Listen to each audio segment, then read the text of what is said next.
나를 사랑하는 10가지 기술. 자존감이 낮아 괴로워하고 불행하다고 느끼는 것은 누구나 한 번쯤 겪는 경험입니다. 하지만 우리는 스스로를 극복하고 사랑하는 방법을 통해 진정한 행복을 찾을 수 있습니다. 여기서는 긍정적인 자기 이미지를 형성하고 삶의 어려움을 극복하며 내면의 평화를 찾는 10가지 기술을 제시합니다. 이 기술들을 통해 자신을 더욱 사랑하고 행복한 삶을 향해 나아가는 여정에 함께해보세요. 1. 부정적인 자기 이미지 탈피. 자신의 부족한 점에만 집중하면 발전 가능성을 보지 못하고 꿈을 꿀 수 없습니다. 완벽한 사람은 없으며 누구나 단점과 장점을 가지고 있습니다. 자신의 부족한 점을 인정하되 그것에 얽매이지 않고 긍정적인 면을 발견하고 발전시키는 데 집중해야 합니다. 2. 행복에 대한 믿음. 불행하다고 느낄수록 더욱 적극적으로 행동해야 합니다. 작은 일에서도 성취감과 만족감을 찾다 보면 어느새 행복이 자신에게 다가와 있음을 느낄 수 있습니다. 행복은 멀리 있는 것이 아니라 일상 속 작은 것들을 소중히 여기고 감사하는 마음에서 시작됩니다. 3. 고난 속에서 희망 찾기. 힘든 상황에 처했을 때 더 최악의 상황을 상상해보는 것은 역설적으로 희망을 찾는 방법이 될 수 있습니다. 현재의 어려움이 극복 가능하다는 것을 깨닫고 더 나은 미래를 향해 나아갈 힘을 얻을 수 있습니다. 4. 목표 설정을 통한 공허감 극복. 현실을 극복하고 성장하기 위해서는 작은 목표부터 시작하는 것이 중요합니다. 작은 목표를 하나씩 달성해 나가면서 자신감을 얻고 더 큰 목표를 향해 나아갈 수 있습니다. 목표를 설정하고 이루는 과정은 삶의 방향을 제시하고 공허함을 채워줍니다. 5. 기회를 잡는 용기. 기회는 항상 오는 것이 아니므로 망설이거나 두려워하지 말고 과감하게 뛰어들어야 합니다.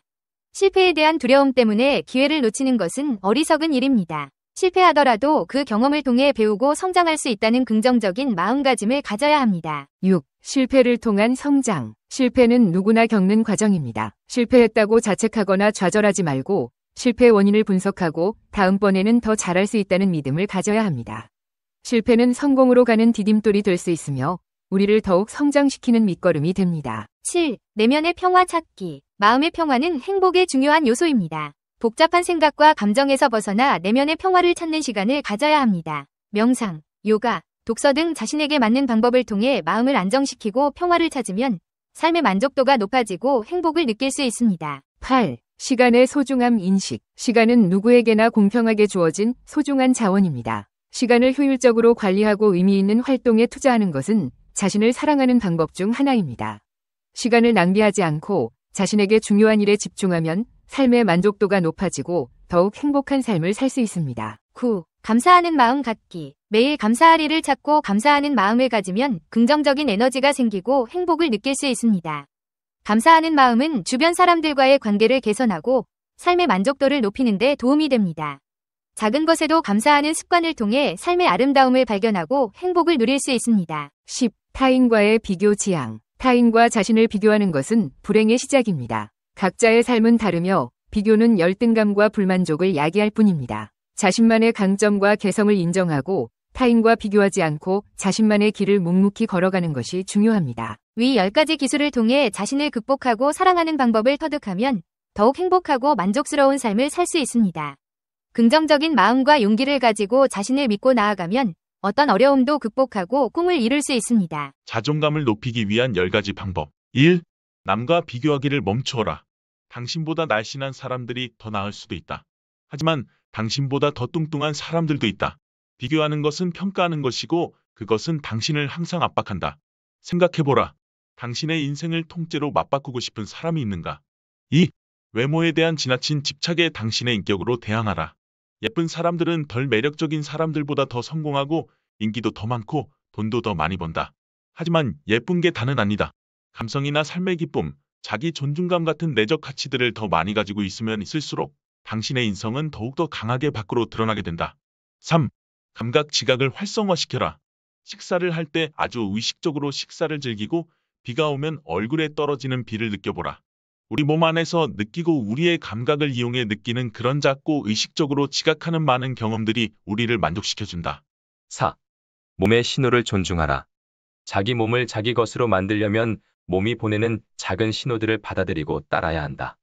배가 고프면 음식을 먹고 몸을 움직이고 싶으면 운동을 한다. 5. 자기를 사랑하는 법을 배워라. 자기의 첫 부분은 만약 뭐뭐 한다면 이나 그렇지만 왜 단서를 달지 않고 자신이 가진 모든 장단점과 더불어 있는 그대로의 자기 자신을 인정하는 데에서 시작된다. 두 번째 부분은 자신을 용서하고 끊임없는 자기 비판을 멈추는 것이다. 6. 단순히 존재하는 것을 연습하라. 인간 본연의 자연스러운 상태는 긴장이 완화된 상태이다. 우리는 그렇게 만들어졌고 그렇기 때문에 항상 긴장이 완화된 상태를 추구해야 한다. 긴장이 풀린 여유 있는 상태에서만 우리는 긍정적이고 유익한 방향으로 움직일 수 있다. 좋은 연습 방법 중 하나가 명상이고 요가이다. 7.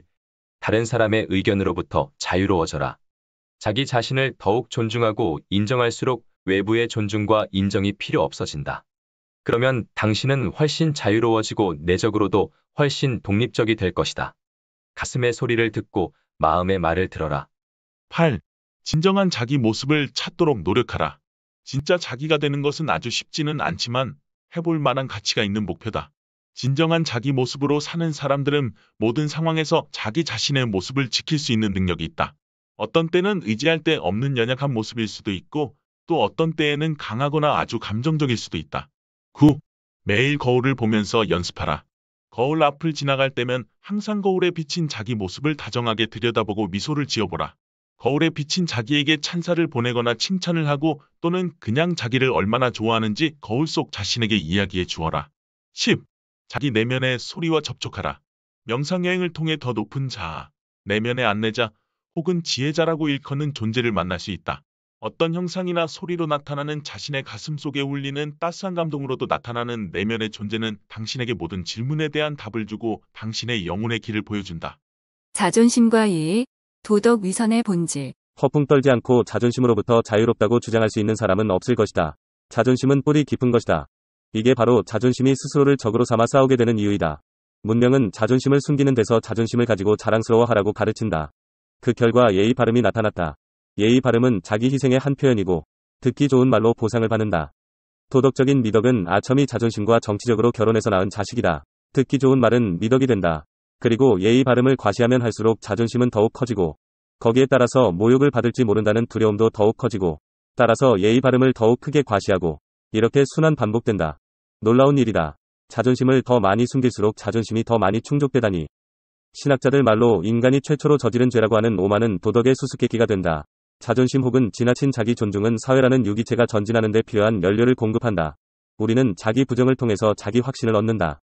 사실 문명이라는 것은 자존심과 모욕 주변의 아첨, 즉 거짓말을 덧붙여서 조직된 것이다. 우리는 이 무언극을 장려한다. 거칠애로만 자존심의 무제한의 자유를 허용한다. 만일 자존심을 억누르면 자존심은 잔인함과 질투로 타락한다. 예의 바름은 자존심이 못마땅해 할 만한 것들을 교묘한 술책을 동원해 그럴듯한 것으로 바꾸어 놓는다. 요컨대 존경심을 표현하는 모든 것들이 바로 교묘한 술책이다. 우리는 문명의 이 표현들이 마치 우아한 동기에서 비롯된 것처럼 행동한다. 또 예의 바름의 형식적 틀린 예의는 여기에 반항해서는 안 된다고 우리를 끊임없이 가르친다. 오랜 세월이 지나면서 사람들은 예의 바름 속에 내재된 동기가 우아하다고 믿게 되었다. 만일 충분히 오랫동안 우아하게 행동하는 척만 한다면 아무리 의도가 우아하지 않더라도 우리는 우아한 사람이 된다. 의선은 자존심을 그림자처럼 따라다닌다. 아무리 점잖은 체에도 전혀 점잖지 못한 말들이 우리 입에서 불쑥불쑥 튀어나오는 것도 이 때문이다. 이기심은 심지어 참된 이타주의 뒤에도 숨어있다. 모든 사람은 자기 자신을 속인다. 이성 역시 자기도 모르는 사이에 열정이 이끄는 대로 따라간다. 모든 생각은 욕망을 합리화한 것이다. 결국 우리는 이기주의가 죄악이라고 배워야 하는 데까지 이른다. 이런 까닭에 자기기만이 사회의 중심부에 놓여있다는 사실을 밝히는 것 자체가 우리의 자기기만을 스스로 모독하는 셈이 된다. 우리는 자존심이 어떤 역할을 하며 또 어떻게 모습을 감추고 있는지 깨닫지 못한다. 어떤 지성도 그걸 덮고 있는 장막을 걷어내지 못한다. 자존심은 심지어 자존심에 가장 민감한 사람의 눈까지 멀게 한다.